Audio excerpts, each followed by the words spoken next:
하나님, 저희들이 정말 아버지 앞에 나왔습니다. 세상에 지치고 피곤한 마음 들고 주님 앞에 나왔습니다. 아버지 하나님, 이 시간에 참 우리에게 위로하시고 새 힘을 공급해 주심으로 우리가 넉넉히 세상을 이길 수 있도록 도와주시기를 간절히 기도드립니다.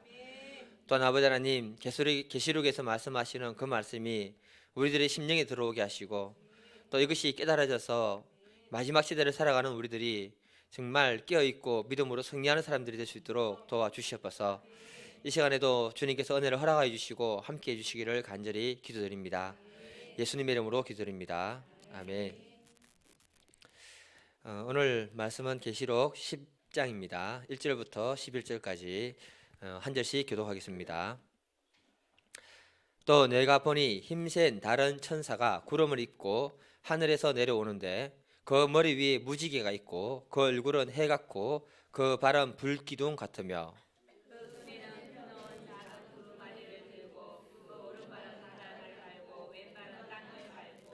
사자가 부르짖는 것 같이 큰 소리로 외치니 그가 외칠 때에 일곱 우레가 그 소리를 내어 말하더라.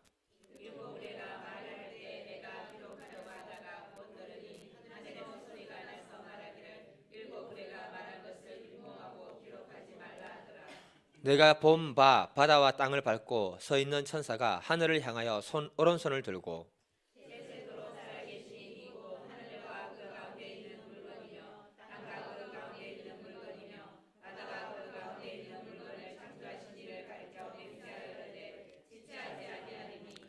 일곱째 천사가 소리내는 날 그의 나팔을 불려고 할 때에 하나님이 그의 종 선지자들에게 전하신 복음과 같이 하나님의 그 비밀이 이루어지리라 하더라.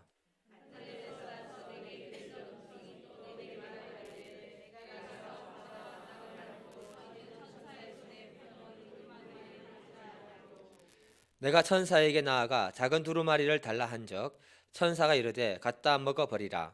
내 배에는 쓰나 내 입에는 꿀같이 달리라 하거늘.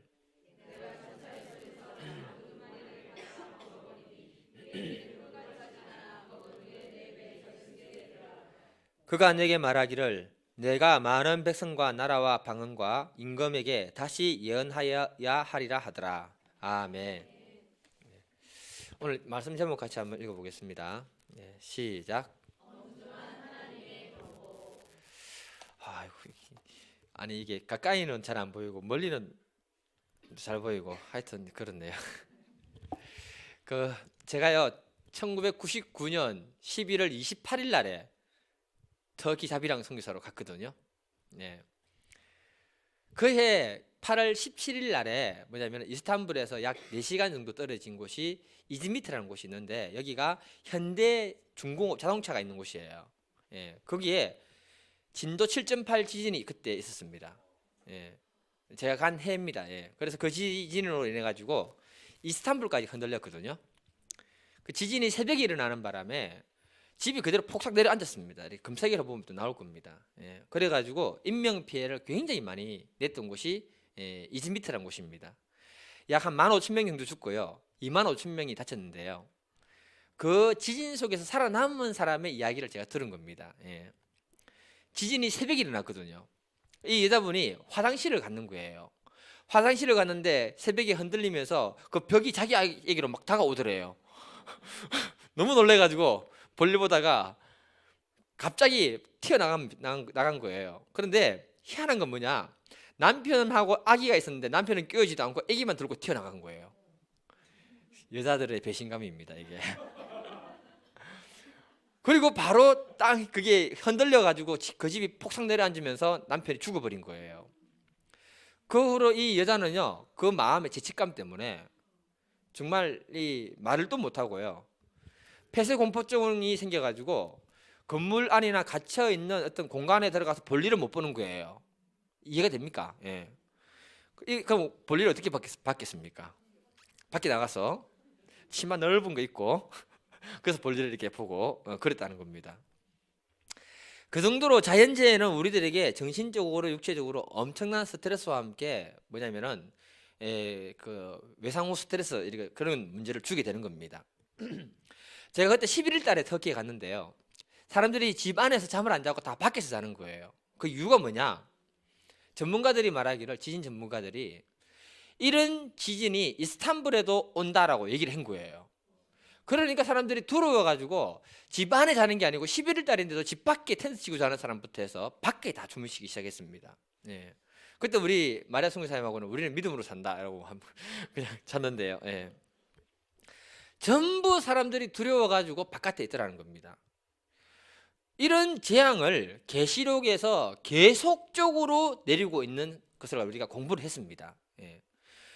그러니 그 재앙 속에 살아남은 사람들의 마음의 스트레스와 어려움들이 얼마나 대단했을까를 우리가 그냥 어느 정도 짐작을 할 수 있는 겁니다. 이 사람들이 살아남았을 때 정신적으로 육체적으로 피폐해지잖아요. 근데 독수리가 날아가면서, 우리는 성경에 말씀 그냥 글로 돼 있으니까 느낌이 안 오지만, 독수리가 날아가면서 사람이 말로 화가 있다고 3번이나 선포를 하고 왔거든요. 기절할 노릇입니다. 그 얘기 들으면.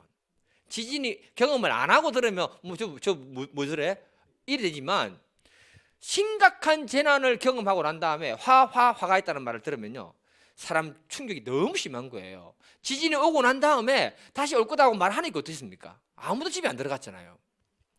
그 정도의 충격이 사람들에게 있었다는 걸 말해주는 거예요. 그리고 그 화가 있다고 했는데 5번째 나팔을 통해 가지고 황충재앙이 시작된 겁니다. 죽지도 못하고 살지도 못하는 지옥과 같은 경험을 하도록 하나님 해주셨다고 말씀드렸죠.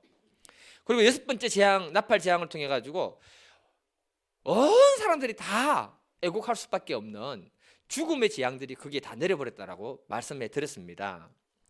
그런 속에서 오늘 본문이 다시 선포를 하는 거예요. 앞으로 있을 심각한 재앙에 대한 엄숙한 경고를 갖다가 주는 게 오늘 본문 말씀이라고 생각하시면 되는 겁니다. 도표를 한번 띄워보세요. 지금 우리 계시록은요, 구조가 간단하기 때문에 쉽습니다. 지금 작아가지고 잘 안 보이겠네요. 계시록을 보게 되면 1장을 보게 되면 예수님과 사도 요한이 만나서 7교회에 편지하라는 내용이 끝입니다. 2장 3장을 보게 되면 7교회에 대한 편지를 보내는 게 끝입니다. 없어요. 그리고 4장 5장을 보게 되면요, 무슨 내용이냐면은, 안 보여서 미안합니다. 4장 5장을 보게 되면은 천상의 이별을 보여주는 장면을 시작하는 거예요. 그리고 6장부터 뭐가 되냐면은 7인 재앙이 시작이 됩니다. 그래서 6번째 인까지 탁 이렇게 떼고 나서 재앙을 얘기해주고 난 다음에 7번째 인으로 넘어가기 전에 7장에 중간에 14만 4천 이야기 잠깐 끼워가지고 얘기해주고 넘어가는 거예요. 그리고 이 7 나팔 재앙도 보면 첫 번째부터 6번째까지는 쭈르륵 이렇게 소개하고 있습니다. 그러다가 7번째 나팔이 들어갈 때는 중간에 뭐 이상한 걸 많이 집어놨어요. 넘겨주시면 돼요. 그 다음. 그게 뭐냐면은 오늘 본문 10장부터 해가지고요, 11장까지, 그리고 저 부분 더 다시 보겠지만 12장부터 14장까지 내용은요, 7번째 나팔이 불기 전에 그 사이에 기록되어 있는 어떤 내용들입니다. 그 필요하신 분들은 저 뒤에 가져가시면 됩니다. 그러면서 이 7 계시록, 요한계시록의 특징이 중간에 7번째로 넘어가기 전에는 심각한 것이 있다는 것을 강조하기 위해서 뜸을 엄청나게 많이 들어요. 그래서 우리가 읽다 보면 헷갈리는 거예요. 지금 뜸 들이고 경고하는 그런 말씀이라고 생각하시면 됩니다. 소제목 같이 한번 읽어볼게요. 소제목. 첫 번째 소제목 시작. 1절을 읽겠습니다. 1절 시작.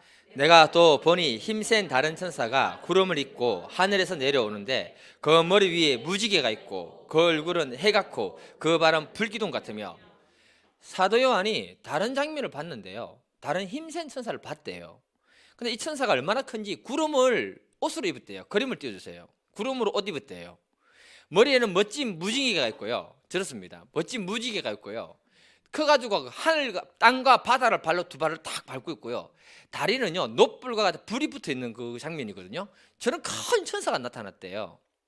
그리고 이절을 보니까 손에 펴놓은 작은 두루마리가 있고요. 한 발은 바다, 한 발은 땅을 밟고 서 있다라고 기록하고 있습니다. 그러니까 오늘 본문에 나오는 이 존재를 갖다가 어떤 분들은 예수님이라고 얘기하는 분도 있습니다. 여러분, 우리가 조심해야 되는 게 뭐냐 하면요, 사도 요한이 예수님을 잘 알까요? 모를까요? 잘 알지요. 그런 계시록 5장 5, 6절에 보면은 유대 지파의 사자 다윗의 뿌리가 이겼다라고 소개했고요, 일찍이 죽음을 당한 어린 양, 그에게 7뿔과 7눈이 있는 완전한 통치자라고 이렇게 예수님을 소개해 주었습니다. 예수님에 대해 잘 안다는 거예요. 그런데 10장을 보니까 그가 뭐라 했냐면 힘센 다른 천사라고 자기가 그렇게 말을 했어요. 왜 예수님이라고 얘기하냐면 사람들이 머리 뒤에 7개의 무지개가 있고, 그리고 뭐냐면은 이 얼굴이 해같이 빛나고 있다고 해서 예수님이라고 얘기하더라고요. 그런데 예수님을 잘 알고 있는 사도 요한이 뭘 했습니까? 아니 힘센 천사라 했는데 왜 우리가 그걸 갖다가 예수님이라고 해석을 해야 됩니까? 이미 다 얘기해 주고 있는 거 아니에요. 천사입니다, 천사. 예. 성경은 원래부터 우리가 잘 모르는 부분들 있잖아요. 하나님은 반드시 부연 설명하는 것이 하나님의 속성입니다. 그래서 우리는 성경이 성경을 해석해 주는 거거든요. 부연 설명하지 않는 것 괜히 하려고 할 필요가 없습니다. 사절 한번 읽어볼게요. 사절. 예. 본문 사절 읽어볼게요. 설명을 안 하려고 합니다. 예.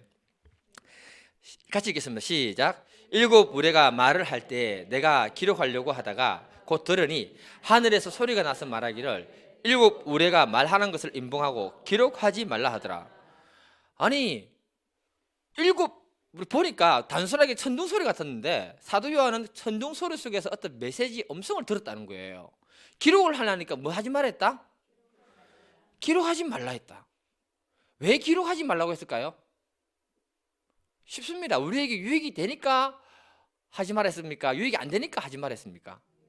상식적으로 생각할 때 도움이 안 될 것 같으니까 하지 말라는 거예요. 그러니까 우리가 알아야 되는 게 뭐냐면 하나님이 굳이 가르쳐 주지 않는 걸 갖다가 이 소리가 뭔가를 연구해서 그러면 박사 논문 내면은 그 사람이 어려서 쓰는 사람이라는 거예요. 알려고 할 필요가 있다 없다? 저 계시록을 너무 간단하게 설명해서 죄송합니다. 엄청 어려운 것으로 생각해가지고 열심히 공부하는 분들이 많은데, 하나님은 지금까지 비밀한 세계를 갖다가 사람들에게 알려주기를 원했습니다. 그럼에도 불구하고 우리들에게 유익이 되지 않는 것들은 하나님이 가르쳐주지 않습니다. 다니엘을 보게 되면요, 하나님이 인류 마지막 때의 모습을 다니엘에게 보여주기 시작합니다. 그리고는 이렇게 말씀합니다. 다니엘서 12장 4절도 한번 읽어볼게요. 시작. 다니엘아, 마지막 때까지 이 말을 간수하고 이 글을 봉합하라. 많은 사람이 빨리 왕래하며 지식이 더하리라. 다니엘에게 인류 마지막 때에 있을 일을 보여주고요, 그것을 오픈해서 사람들에게 보여주라 했습니까? 봉합하라 했습니까? 왜 봉합하라 했을까요? 그때 그 시대 사람들에게 얘기해주면 도움이 될까요? 안 될까요? 도움이 안 된다는 거죠. 그런데 사도 요한은 계시록의 마지막 걸 보고요, 오픈해서 우리에게 보여주고 설명해주고 있잖아요. 이건 뭘 의미하겠습니까? 사도 요한 시대부터 지금까지 우리들에게는 이 계시록이 필요한 말씀이기 때문에 하나님이 열어놓고 알아라 이렇게 우리에게 말하고 있는 부분이에요. 그렇기 때문에 우리는 계시록을 알기 위해서 노력을 해야 한다, 말아야 한다? 알아야 한다는 거죠. 그걸 우리가 안 하니까 누가 열심히 하더라? 이단들이 너무 열심히 하더라. 예. 그래서 교회 다니는 사람들은 계시록을 모르는 것을 당연하게 생각하더라. 하나님이 우리에게 깨우치는 음성을 들어야 할 줄 믿습니다. 중요한 건 하나님이 침묵하실 때는 이유가 있기 때문에 우리도 침묵할 필요가 있고, 하나님이 말씀하시는 것들은 우리가 듣고 깨달아 순종해야 한다는 것입니다. 우리는 성경을 해석할 때요, 성경이 가르쳐주고 성령이 깨닫게 해주시는 만큼만 알아서 얘기하면 됩니다. 자꾸 그 이상을 넘어가려고 하니까 이단이 되어버리는 거죠. 많은 이단들이요, 하나님이 알려주지 않는 그 날짜를 얼마나 알고 싶어 하는지, 재림의 날짜를 그렇게 해서 연구해가지고 선포했는데 자기 스스로 무덤을 다 파버렸잖아요. 그러니까 우리가 하나님의 비밀한 세계에 대한 영적인 갈망은 있어야 되지만 가르쳐주지 않는 부분들은 우리도 침묵하고 넘어가면 되는 것이고, 모르면 나 하면 되는 겁니다. 예. 그렇다고 해서 내가 대단한 그런 사람이 아니기 때문에, 예. 중요한 건 본문 5절입니다. 5절인데요, 같이 읽겠습니다. 예. 사실은 4절까지는 빼고 하려 했는데 하도 얘기가 많아가지고 얘기를 해드리는 거예요. 자, 5절 읽겠습니다. 5절 시작. 내가 본 바 바다와 땅을 밟고 서 있는 천사가 하늘을 향하여 오른손을 들고, 힘센 천사가 바다와 땅을 딱 밟고 있고요, 오른손을 들고 왼손에는 작은 두루마리 말씀이 있는 거예요. 그리고는요, 딱 이렇게 뭐 같습니까? 그림을 한번 보여주세요. 오른손 들고 왼손에는 하나님 말씀 가지고 있고 하면 뭐 하는 모습입니까? 선사하는 모습 아니에요. 하늘과 땅을 밟았다는 것은, 바다와 땅을 밟았다는 것은요, 하나님의 소유를 얘기하는 거거든요. 그 만물의 소유 앞에 서서 하나님의 말씀을 가지고 준엄한 선포를 하고 있는 거예요.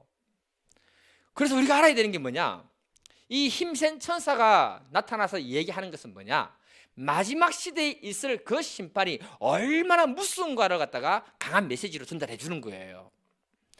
이렇게 선포했을 때 하나님은 반드시 그 일을 행하신다, 안 하신다? 행하신다. 그래서 우리가 알아야 되는 게 뭐냐면요, 하나님 앞에 우리가 손을 들고 선포하고 선서하는 것들, 그런 것들은 하나님이 반드시 기억하시고 그 일을 행하신다는 걸 얘기하고 있는 거예요. 우리가 구약 성경을 통해서 알아야 되는 것 중에 하나가 뭐냐면, 하나님의 언약 관계의 신실성을 잘 알아야 됩니다. 청년들하고 성경 공부하면서 제가 이 부분을 조금 다루었는데요, 다윗이 이스라엘 왕으로 이렇게 등극을 딱 합니다. 왕으로 등극하면 다윗은 하나님의 마음을 기쁘시게 했던 사람 아니에요.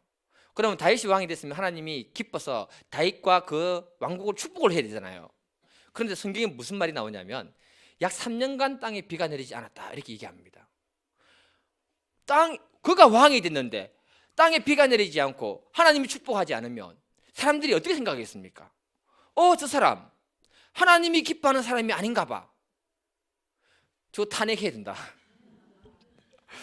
이렇게 될 수 있잖아요. 왕권의 문제가 오기 때문에 다윗이 이 문제를 놓고 엄청 기도를 열심히 합니다. 기도를 열심히 했을 때 하나님이 응답하신 게 뭐냐, 사무엘하 21장 1절인데요.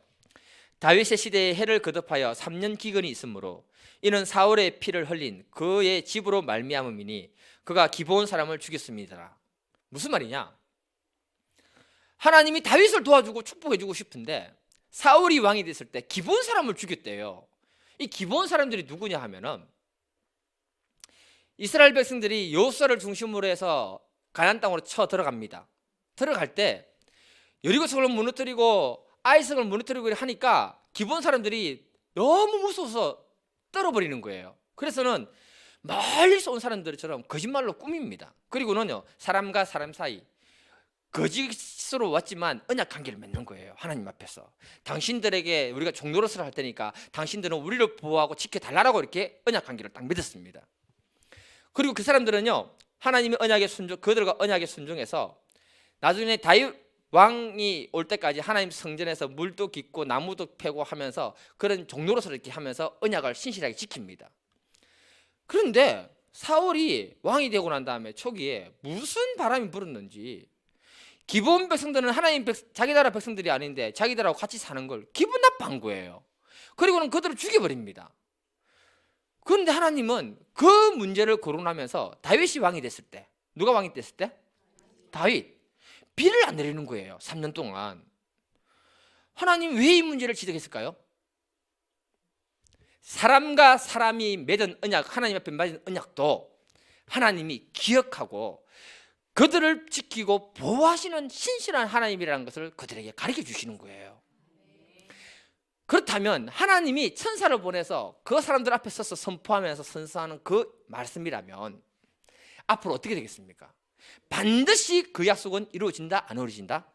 이루어진다. 제가 이 시간 계산을 해보니까 기본 사람들과 다윗 왕이 오는 요까지 시간 계산해 보니까 약 350년이더라고요. 여러분 350년쯤 전에 약속했던 거는 뭐 잊어줘도 되는 거 아닙니까? 제가 무슨 말을 하는가 하면요, 하나님이 이런 하나님이라는 거예요. 우리가 성경에 있는 그 약속의 말씀을 어떻게 받아들이고 믿는가에 따라서 그 약속은 영원토록 변함없이 우리에게 신실히 시행되어지는 하나님의 약속의 말씀이라는 겁니다. 하나님은 그걸 얘기하고 싶은 거예요. 여러분 지금까지 우리가 재앙들을 계속 살펴봤잖아요. 그 재앙들이 지구에 임할 때 사람들은 이미 하나님의 약속의 말씀이 선포되어 있는 속에서 나오는 재앙들 아닙니까? 그러면 그 재앙이 있을 때 복음을 받아들이기가 쉬워야 되잖아요. 발음이 안 되네. 그런데 이런 재앙 속에서 제가 갔어요. 회개하라 하나님의 나라가 가까웠다 이렇게 선포를 하면 그들이 복음을 영접하는 게 정상일까요? 복음을 영접 안 하는 게 정상일까요? 엄청난 재앙, 성경에 기록된 말씀대로 엄청난 재앙 속에 가서 복음을 선포했으니까 영접하는 게 정상 아니겠습니까? 그런데 마지막 시대에 가면요, 복음을 영접하는 사람들이 비정상적이라는 거예요. 하나님 말씀에 대한 엔티가 더 심해졌기 때문에 마지막 날에는 구원받을 사람들이 점점 희박해지기 때문에 복음을 선포하면 오히려 그 문제로 인해서 우리가 핍박받고 순교당하는 그런 시대로 들어가게 된다는 걸 말하고 있는 거예요. 그래서 우리가 깨달아야 되는 게 뭐냐면요, 마지막 시대가 되면 될수록 사람들의 마음은 강팍해지고 완악해진다. 우리가 이런 사람들을 멀리서 찾으면 안 됩니다. 가까이 있다는 사실을 기억해야 됩니다. 우리의 마음이 굳어지고 완악해지면요, 교회에서 아무리 하나님 말씀을 선포를 해도요, 전달을 해도 그 사람은 그 하나님 말씀을 받아들일 수 있다 없다? 없다. 그래서 우리가 잘해야 되는 게 뭐냐면은 정말 우리의 마음을 잘 가꿔야 되는 거예요. 우리 안에 성령 하나님이 역사할 수 있도록 내 마음밭을 잘 가꿀 때 그 사람에게 복음이 떨어지면 씨앗을 맺어서 씨앗이 떨어져서 열매를 맺어서 30배, 60배, 100배의 결실을 거두는 사람으로 바뀌게 된다, 이 얘기를 하는 거예요. 그래서 성령 하나님이 하시는 역사가 뭐냐, 에스겔 36장 26절 27절을 보면은 우리 안에 와서 굳은 마음을 제해버리고 부드러운 마음으로 바꾸고 하나님 말씀이 역사할 수 있도록 계속 그분이 도우신다, 이렇게 말하는 겁니다. 그래서 저는요, 우리 교회가요 너무 슈플된 게요, 계속 성령 하나님에 대해서 얘기하고 성령의 불을 떨려고 열심히 하잖아요. 금요일 날 성령의 역사를 위해서 기도하시고 그 속에 내가 들어가서 더 성령의 깊은 세계를 체험할 수 있도록 정말 사모할 수 있는 분들이 되기를 기도드립니다. 그게 마지막 시대를 살아가는 우리들이 살 수 있는 유일한 길이다. 하나님 말씀이 선포되실 때 잘 받을 수 있는, 말씀을 잘 받을 수 있는 그 마음, 그때 하나님은요 우리 안에 역사하게 되는 것입니다. 종말의 때가 되면요, 성령의 역사가 어디서부터 떠나는 줄 아십니까? 교회 안에서부터 떠납니다. 불신자들에게는 원래 있다 없다? 성령이? 없다. 그러니 성령이 있는 교회 안에서부터 성령이 떠나기 시작하는 거예요. 계시록 9장 20절 21절에 나오는 사람들을 보면요, 하나님 말씀을 더 이상 받아들일 수 없고 그들이 악령의 역사에서 그들에게는 그 악령들이 그들의 마음을 지배하고 있다라고 이렇게 말하고 있는 겁니다. 그래서 계시록 10장 6절을 보면요, 맹세하여 이르되 지체하지 아니하리라. 굉장히 준엄한 심판을 갖다가 하나님이 선포를 하는 거예요. 그리고 7절에 이렇게 말합니다. 하나님이 그 정도를 통해서 전한 그 복음의 비밀이 반드시 이루어진다, 이렇게 얘기하고 있는 거예요. 여러분, 복음의 비밀이 뭘까요? 하나님의 정도를 통해서 선포되어진 예수님의 성육신 사건, 십자가의 죽음과 부활 사건, 그리고 이 땅에 있는 사람들에게 복음을 선포할 때 영접하지 않으면 심판받고 천국과 지옥이 있다는 그 복음의 말씀들, 그것들 전부 뭐냐면 복음의 비밀들 아닙니까? 그럼 우리가 지금 보고 있습니까? 못 보고 있습니까? 못 보고 있죠. 그러니까 비밀들이에요. 그러나 마지막 때가 되면 하나님은 그 약속의 말씀을 신실하게 반드시 행하시는 분이라는 것을 말하고 있는 거예요. 그렇다면 주님이 다시 오시리라고 약속을 하셨잖아요. 그럼 다시 오신다 안 오신다? 다시 오신다는 거죠. 우리가 하나님의 예언한 그 약속의 말씀을 미리 말씀에 받아들이고 살아갈 수 있는 분들 되기를 간절히 기도드립니다. 하나님이 우리의 심령 가운데 회개의 말씀을 주시고 우리의 심령을 건드리는 말씀을 주시면 그걸 받아들이고 하나님 앞에 나아갈 수 있는 복된 분 되실 수 있기를 간절히 기도드립니다. 두 번째, 우리 소제목 같이 한번 읽어볼게요. 소제목, 시작. 우리 모두는 순종해서 복음을 전할 사명이 있다. 힘센 천사가 사도 요한에게 요구하는 것이 8절 9절인데요. 같이 읽겠습니다. 8절 9절. 시작. 내가 가서 바다와 땅을 밟고 서 있는 천사와 두루마리를 가지라 하기로 내가 천사에게 나아가 작은 두루마리를 달라 한즉 천사가 이르되 갖다 먹어버리라. 내 배에는 서나 내 입에는 꿀과 같이 달리라 하거늘. 계시록 10장에서 중요한 것은요, 한 힘 있는 천사가 마지막으로 뭘 하냐, 7째 나팔을 불기 전에 사도 요한에게 천사의 손에 있는 두루마리 성경 말씀책을 갖다가 받아 먹어라 이렇게 하고 있어요. 받아 먹으면 꿀처럼 다는데 배에서는 쓰다, 아플 것이다 이렇게 얘기합니다. 두루마리 책은 성경이라고 이렇게 보시면 됩니다. 예. 그러니까 하나님 말씀을 받아 먹을 때 꿀처럼 다는데 그 내용을 소화할 때는 배가 아프다 안 아프다? 아프다. 이게요 에스겔서에 똑같이 기록이 되어 있습니다. 에스겔서 2장 8절부터 3장 3절까지 보면요 똑같은 말씀이 있는데 제가 전에 말씀드린 게 있는데요 계시록을 가리키면서 하면서 여러분 구약의 계시록이 뭡니까? 뭡니까? 다니엘서하고 에스겔서. 예. 그 시대에 하나님이 이 구약의 계시록을 허락하신 이유가 뭐라고 했습니까? 이스라엘 백성들이 포로로 붙잡혀서 전 세계에 흩어지고 엄청난 고난받고 정말 그 자존감이 바닥까지 떨어진 그런 상태라고 했잖아요. 그런 그 백성들에게 하늘 소망을 심어주기 위해서 보여준 것이 바로 뭐냐? 다니엘서와 에스겔서를 통해서 계시록을 보여주신 거예요. 그것처럼 사도 요한 시대에 계시록을 주신 이유가 뭡니까? 그 백성들이 왕들에게 핍박을 당하고 죽고 다 이렇게 어떻게 됩니까? 순교당하잖아요. 그런 그 백성들에게 하나님이 위로해주고 그들에게 하늘 소망을 심어주기 위해서 계시록을 주셨다라고 제가 말씀을 드렸습니다. 그것처럼 오늘날 이 시대도 믿음으로 살아가는 사람들은요 삶이 쉽습니까? 어렵습니까? 쉽다는 분들은 좀 이상한 것 같아요. 어렵습니다. 예. 정말 우리가 말할 수 없는 고통들이 따라오는데 우리에게 하늘 소망까지 놓쳐버리면 어떻게 되겠습니까? 절망이죠, 절망. 그래서 하나님은요 계시록 말씀을 통해서 믿음으로 살아가는 사람들에게 하늘 소망을 주시고 위로를 주시는 말씀이라고 제가 거듭거듭 말씀을 드렸습니다. 그런데 재밌는 건 뭐냐? 에스겔 시대에 하나님이 그 특별한 계시의 말씀을 주면서 뭐라고 하시느냐?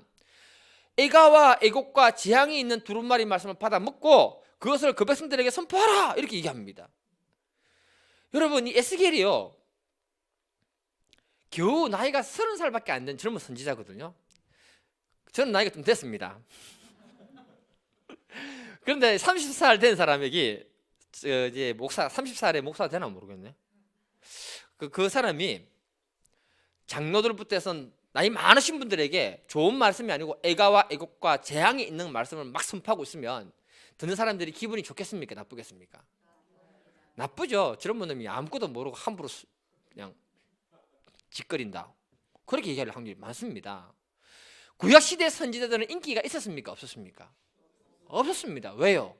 그 백성들의 죄를 놓고 그 문제를 보고 선포를 했거든요.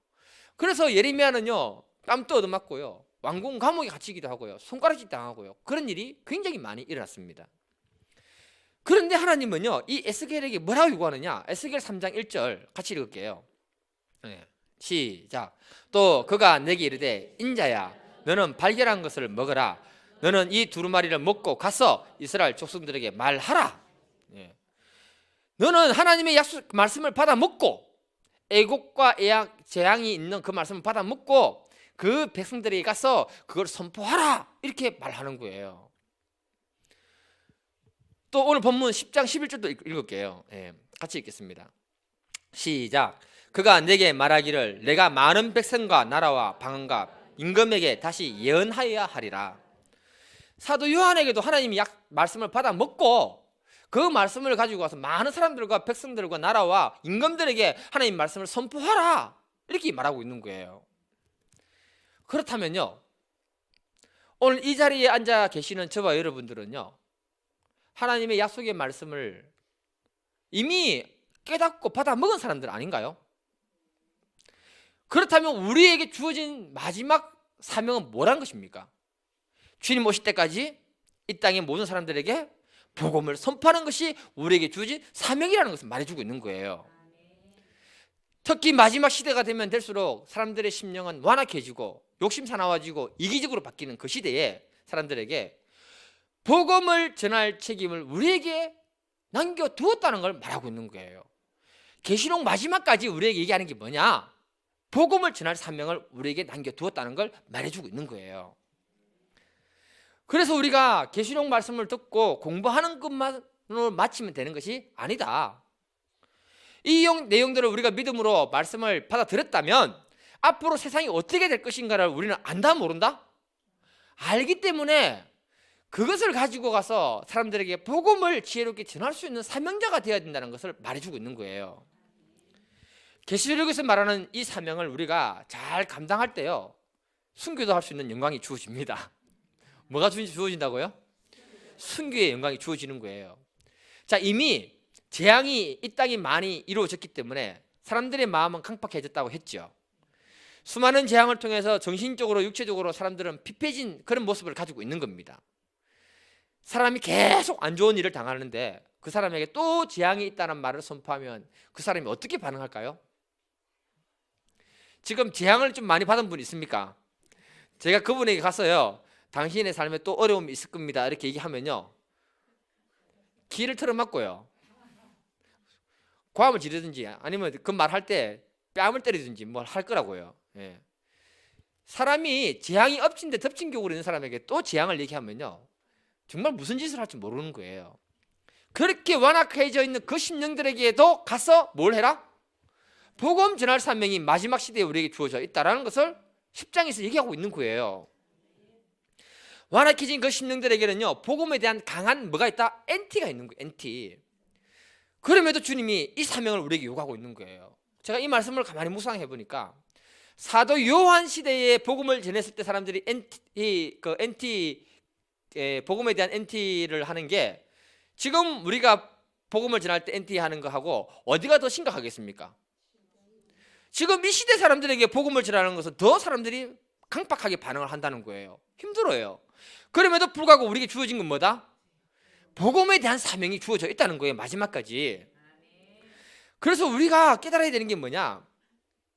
늘 우리의 길을 달콤하게 해주는, 만족시켜주는 축복의 말씀만 쫓아가면 곤란하다. 그 속에 뭐가 있다? 거짓 선지자가 있는 거예요. 예, 내가 너무 심각하게 말씀을 드려서 죄송합니다. 예.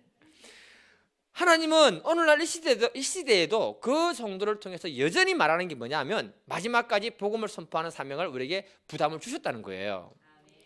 그래서 성도의 필요를 채우는 설교를 할 것이 아니고 하나님의 필요를 만족시키는 설교를 할 필요가 있다는 거예요. 마지막 시간이 되면 될수록. 얼마 전에 200억 사기를 치신 목사님 사건이 뉴스에 나왔습니다. 압니까? 좀 보세요, 뉴스 좀. 이분이 유명한 아이돌의 아빠래요. 그분의 교인이 한 100여 명이 된대요. 교인과 지인을 상대로 하나님 계시대로 투자를 하면 고수익을 얻을 수 있다는 말로 유혹을 했습니다. 여러분, 성경 어디를 보더라도 하나님이 계시를 내려서 돈을 투자하면 부자가 된다는 말씀이 있습니까? 없습니까? 없잖아요. 아, 진짜 이상하네. 왜 이런 말이 통할까요? 그 사람이 설교할 때 투자하지 않으면 하나님이 벌하신다, 또 투자는 하나님이 명령이다, 이렇게 얘기했대요. 아, 상식에 벗어난 설교 아닙니까? 그런데도 그 교회 성도 100명이 넘고요, 그 교회 성도들이 교회 가고 있다는 거예요. 이게 무엇을 의미하는 거 아십니까? 그 목사도 문제지만 그 성도들도 정상적이지 못하다는 걸 말하고 있는 거예요. 그들의 마음에 욕심이 가득했고 돈 벌고자 하는 이상한 생각이 가득했던 거예요. 그래서 그 교회에 그 사람들이 모여든 거예요. 끼리끼리 모인다고. 예. 그 이상한 목사가 그 사람들의 욕심을 이용해서 말씀을 선포하고 이용해서 사기를 친 거예요. 잘했습니다. 예, 감옥 가야 되지만 하나님은 절대로 그런 계시 안 주십니다. 우리가요, 하나님 로또 번호가 무엇입니까? 철하기도 한다고 해서 하나님이 로또 번호를 주실까요, 안 주실까요? 그런 일은 절대 없습니다. 그냥 막 찍으세요, 그냥 자기가. 그러니까 우리 예수님이 에스겔 시대나 사도 요한 시대나 지금 이 시대나 동일하게 요구하는 것은 뭐냐? 하나님의 말씀을 알고 있다면 이제는 이 세상 사람들에게 복음을 전할 사명이 너희들에게 있다. 그런 엄중한 경고를 세상 사람들에게 해라, 이렇게 말하는 거예요. 여러분, 우리들의 관심은 어디에 있을까요? 여러분들의 관심이 어디인지를 파악하는 방법이 간단합니다. 가르쳐 드릴게요. 여러분의 돈을 지금 어디에 쓰고 있는가를 보면 여러분들이 관심이 어디인지를 금방 파악할 수 있습니다. 내가 너무 정확하게 찝어드리죠. 예.